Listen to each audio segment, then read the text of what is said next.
Writer's Corner is made possible thanks to the following sponsors.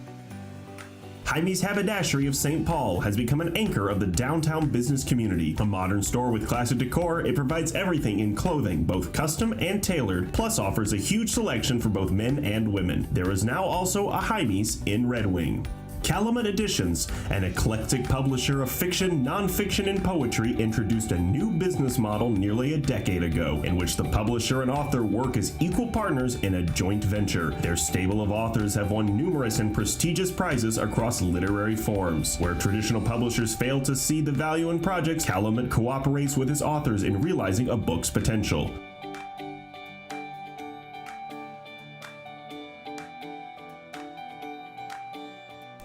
Welcome to Writer's Corner. Alan Miller with you, and as you know, we usually have two writers sitting opposite and talking about their craft. We're very fortunate today to have one special guest, and I really thank him for coming in, Chris Hewitt of the Star Tribune, here with a dead battery and all sorts of things, a raspy throat, but we really thank you for coming in. I made it, thank you. Now, you've been with the Pioneer Press and the Star Tribune. You've been the movie critic and now the book editor of the Star Tribune. Correct. I seem to think I know about everything. And you have just a few books sitting around.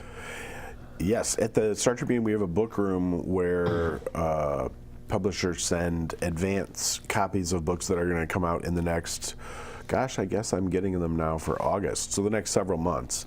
And we have them shelved by month, so I can kind of at a glance know what might be something we want to talk about when we get to February or March or April or whenever. You read a tremendous number of books. I do read a lot, yeah. I've always read a lot, even before I was doing this job, actually. And you also critique a lot of movies. I do about one a week now. Yeah, I've had different arrangements, but yeah, currently I do one a week.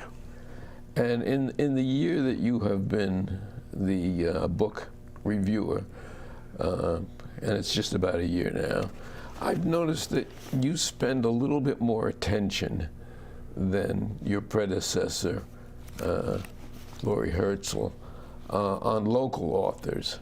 Oh, gosh, I don't know. I think she did a great job on local authors. Probably, basically anything I know about the job, I learned from her. So in my head, I always kind of have WWLHD running through my head. So it may just be that I've lucked out and there have been more with new books out or something, but.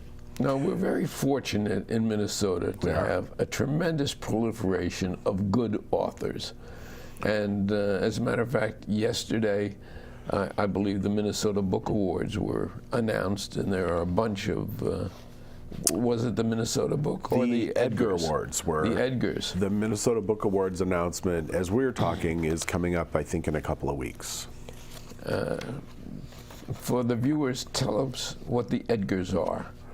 They're given by the Mystery Writers of America, which is obviously national association that I'm not quite sure how long it's been around, but a good long time, many, many decades, because people like Agatha Christie, who died in, I think, 75, have been recipients of them. But they give awards in numerous categories. There's one for young adult fiction, there's one for different sorts of mysteries, and they just announced, as you mentioned earlier this week, that Jess Lowry's The Taken Ones is a nominee. I think that is in the category of maybe paperback originals. And William Kent Kruger's The River We Remember. And also there's a young adult nominee. No, I know you did the reviews on both Kent Kruger and I believe Jess Lowry. I did not review the Jess Lowry book, but I did a Q&A with her when it came out. Yeah. It's good. It's a little bit supernatural thriller, I would characterize it as. That's one of the things that you do in addition to reviewing. You also do Q&As with some of the authors. Yes, and Yeah, we just did one with Grey Wolf Press, Right. is celebrating their 50th anniversary this year, so we just chatted with their director. Last Sunday, right? And I interviewed a bunch of mystery writers for a story that will be in this Sunday's paper about why there happen to be so many Minnesota mystery writers. And I'm talking to Kate DiCamillo next week. She has a new book coming up. I'm talking to this guy, not local, but he is teaching some classes at the Loft, whose name is Steve Almond, who also has a book coming out about how to write a novel. And so, yeah, I get to talk to lots of smart people in this job, which is a good bonus. A benefit of the job. For sure. It's not viewing corpses at murders, although with Minnesota mystery writers, you get your share of corpses and murders. Possibly more than our share, yeah. Yeah. What do you think about what we're going through right now with book banning and censorship? And we just did a program on that. I did a program on that with Justice Anderson, retired of the Supreme Court. But what's your take on it? Because it really, really troubles me.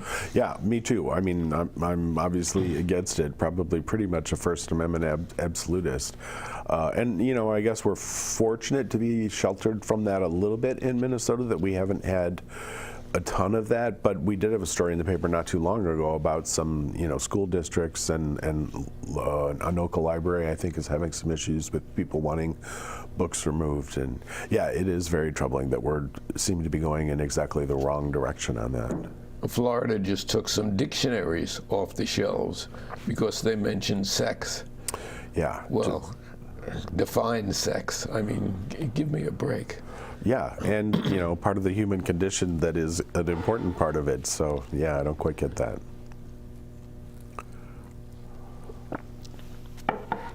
Excuse me, but I'm having throat issues as well as you. Oh no. So, one of the things I've noticed in your reviews is you are not hesitant to criticize something that you don't really find enamoring. I mean, I think that's the job, to talk about what's good and bad. And we are much more inclined to want to review books that we think people are going to want to read. But, every once in a while there's a book from, let's say, a prominent author who people are going to already have built-in interest in, and it doesn't do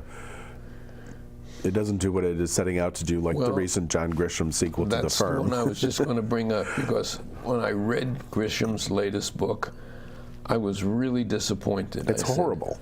This is not a John Grisham book. I mean, I don't know where he was in the writing of it. And you were not reluctant to say that. In fact, you recommended another book, which I have requested from the library to read as a result of... Oh, I hope you like it. Yeah, that was a good one.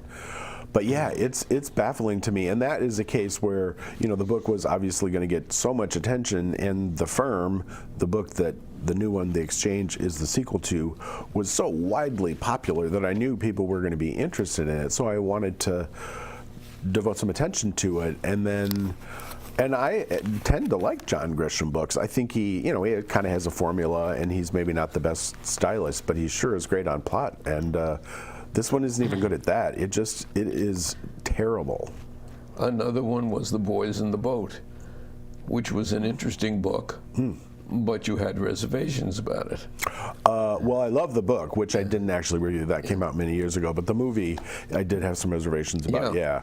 And you could argue that it kind of boils down to the movie's not as good as the book, which is sort of the story on almost every movie that is made from a book. But now, one of the things you have discussed in a couple of columns is who is the greatest Minnesota author? Oh, yes. I don't think I necessarily weighed in on that. In fact, I'm not even sure if I could make a pick there. And of course, there are also lots of category areas where you could quibble, like, do they have to be born here? Do they have to? How much time did they have to spend here? Is August Wilson a Minnesota author because he wrote a bunch of his plays while in St. Paul? Is Gordon Parks a Minnesota author, even though he's not actually from here, but he did? He lived here for his formative years. So a lot of that was dealt with in those columns. Lewis is a name that comes up. He's one who definitely is a Minnesota author. I mean, he was born here. He spent a lot of time here. He wrote about here a lot, and so yeah, we asked readers to name their favorites because it began with a poll that we read about that indicated that Sinclair Lewis was the favorite, and I thought our readers might not necessarily agree with that, and some of them did agree with that, but they had lots of ideas, including some of those mystery writers that we've talked about, and including Louise Erdrich, who's kind of an obvious choice and for sure qualifies, even though she's actually, I think, from South Dakota, but she's been here most of the time. Periphery. Yeah.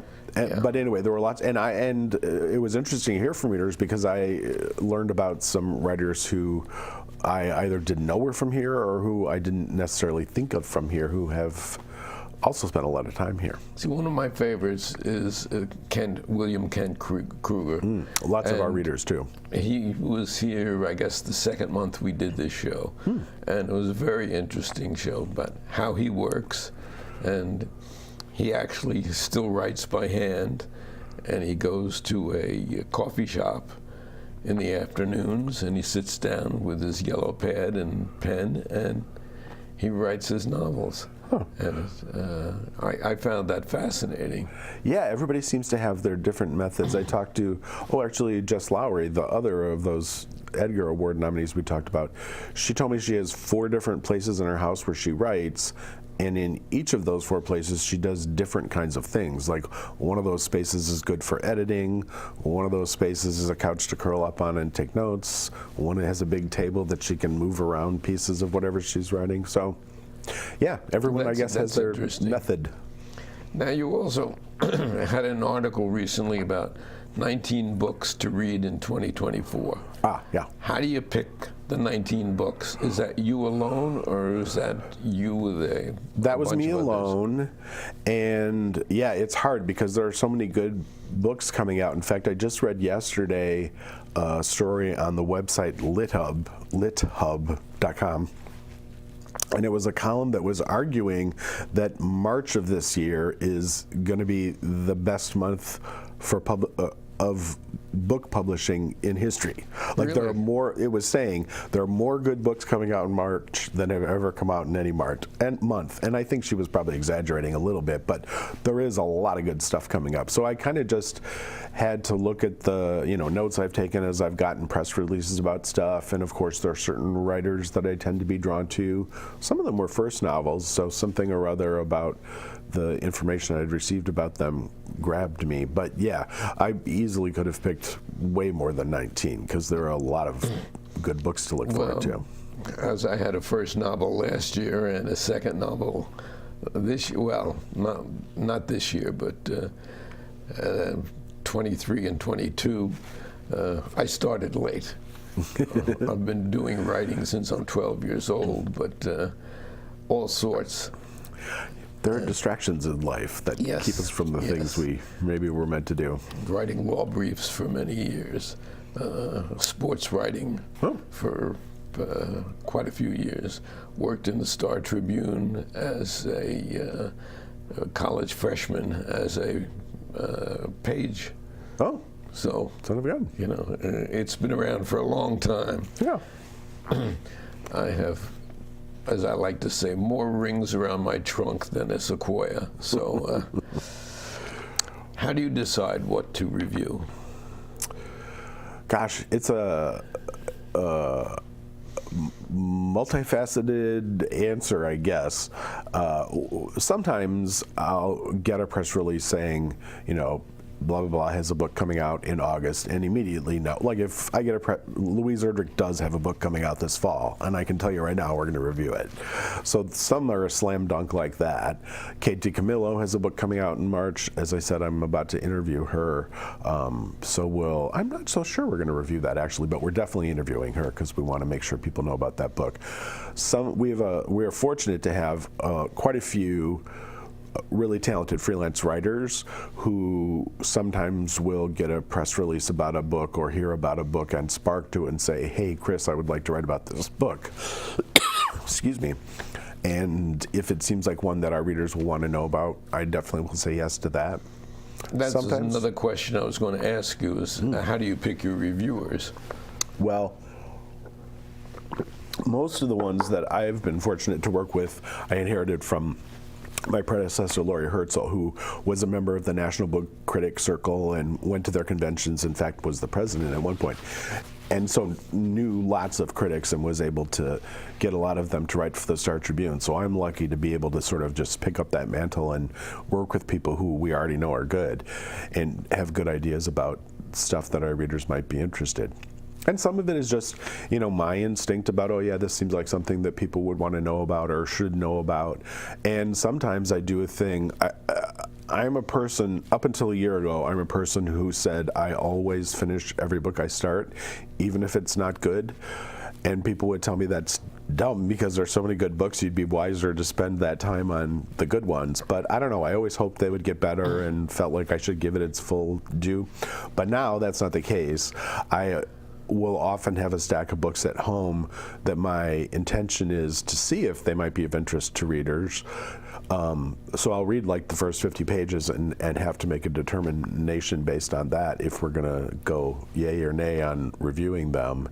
And I feel guilty about every one of those books that I don't end up finishing, but some of them I do, of course, because they turn out to be terrific. But so that's another way to but there's decide. A limit to what the human can consume. There is, and I'm reluctant to learn that, but I'm beginning to learn that the large shelf of books that I'm hoping to get to at home may never happen. Now, is it true that you have read every Agatha Christie novel chronologically? Yes, I had read all of them non-chronologically around the time that I was in junior high. Pardon me, my grandmother introduced me to them because she had paperback copies of most of them. So I fell in love with them then, and I think I'd return to them periodically, but not for a long time. And then probably 7 or 8 years ago, I just, for whatever reason, got to be in my bonnet to read all of them in order and blog about them at a Tumblr, which is called Chris and Christie, sort of like Julie and Julia, the book that came out a few years ago.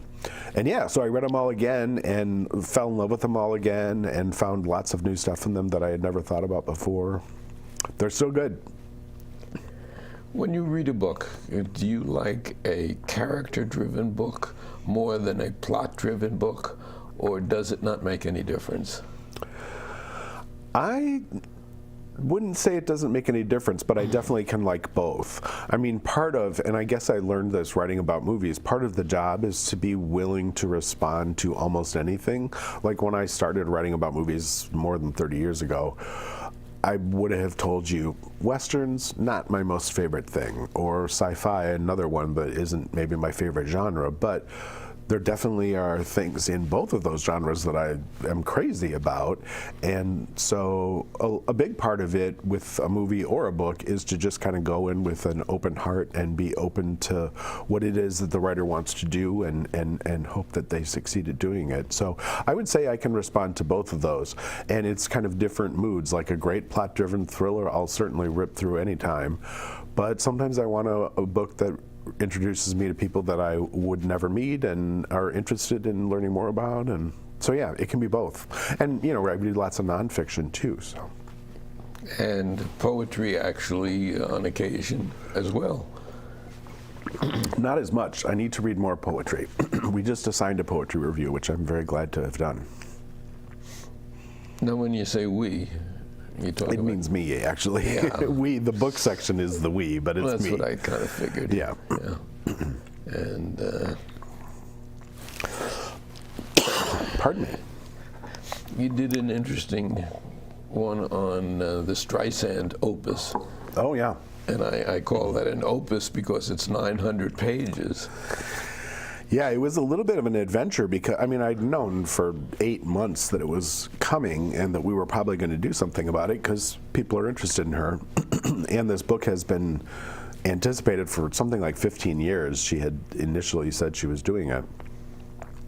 But the publisher, usually, as I said, we get advance copies of books months before they come out. But in this case, the publisher was basically sitting on it because I don't think they wanted details to leak. So they didn't send it until like the week before, and somehow mine never materialized.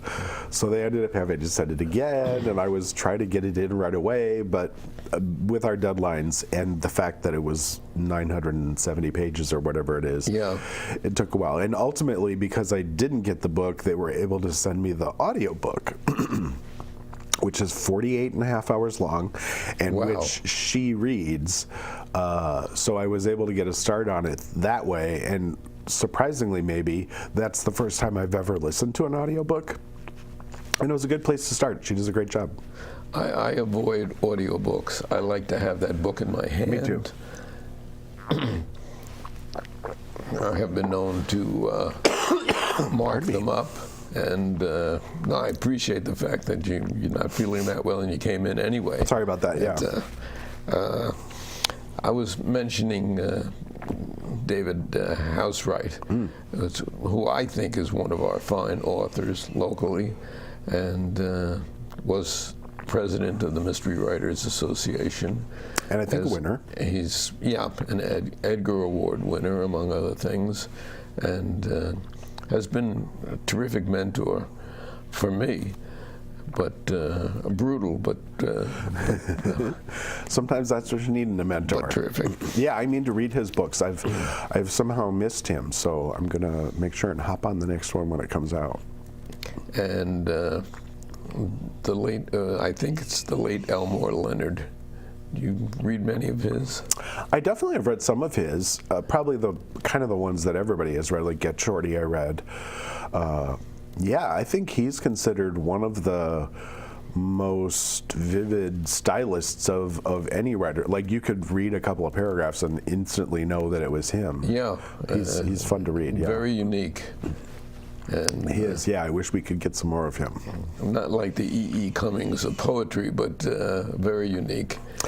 Yeah, I mean, you can definitely tell he's influenced probably by Raymond Chandler, but also he's way funnier than Raymond Chandler is. So every once in a while I read. Actually, I'm having trouble remembering Stolen Coast is the book you were talking about that I recommended to people instead of John Grisham. Right. And that writer, you can tell, is influenced by Dwyer Murphy's book. Dwyer Murphy, you can tell, is probably a fan of Elmore Leonard.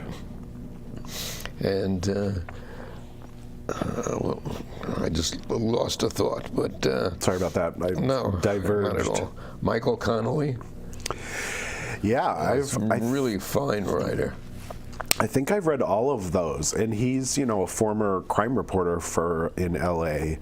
who has, I would say 36 mysteries, maybe. Yeah. Pretty much every fall there's a new one. He does the Harry Bosch books and the Mickey Holler books, and he has a new series. I'm forgetting the name of the woman who's the detective in those. They all kind of work together too. So I'm always looking for the new. I think November is usually when they come out. I'm always looking for the new one of those. I am not enamored of the world's busiest author, James Patterson, but he's another one I've never read. I'm suspicious because there are so many of them, but I'm actually about to read my first one, and in fact it just came into the office today. It's about the secrets of people who sell books and of librarians, and I'm kind of... I just saw it advertised, yes. It's nonfiction, and I'm kind of fascinated by at least the idea of it, so I'm going to give it a whirl. He usually writes his mysteries with somebody else now. Well, and he has to farm out some of that work to, I don't know, interns or something. Doesn't he have like 6 or 7 books a year? At least. It seems a little bit nuts. He's like Freeman, who used to be living here, is now down in Florida. But, Brian Freeman? Yeah. Brian, who's doing he does the Bourne books, I think? He's doing the Bourne books, and he's got... He's putting out 4 books this year. I don't know how he does it. Yeah, I'm hoping to speak with him, actually. Yeah. And he's fled to Florida. I did not know that. Full time? Yeah. Oh. Yeah. just during the year last year. Because he was on the show several times, and I castigated him for running out on our weather. But it's been said that you claim that Jane Austen never goes out of style. Is that true? I would say that's true. I am a big Jane Austen fan. And, you know, she's another person. You certainly read lots of books and think, this person I think is a Jane Austen fan, or read Jane Austen as a kid or whatever. Now, Eleanor Lippman, for instance, is one. Who picks the best books of the year when you make that selection? Is that you alone, or do you discuss it with others? We did it a little differently this last year. It was me, but some of the books that I picked were based on freelancers' reviews, and in that case I consulted with the freelancers and said, you know, here are 3 books that seem like they maybe could be considered in our top 10 that you reviewed. Are there any of them that you would advocate for or not? So I ultimately assembled the list, but it was with input from a few of our freelancers. Well, we're running through our time, but are there any books you would recommend to our viewers? Really, not necessarily mysteries, but really good books that are out now.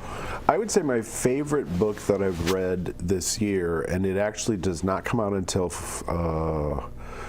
let's see, it's either January 28th or February 4th.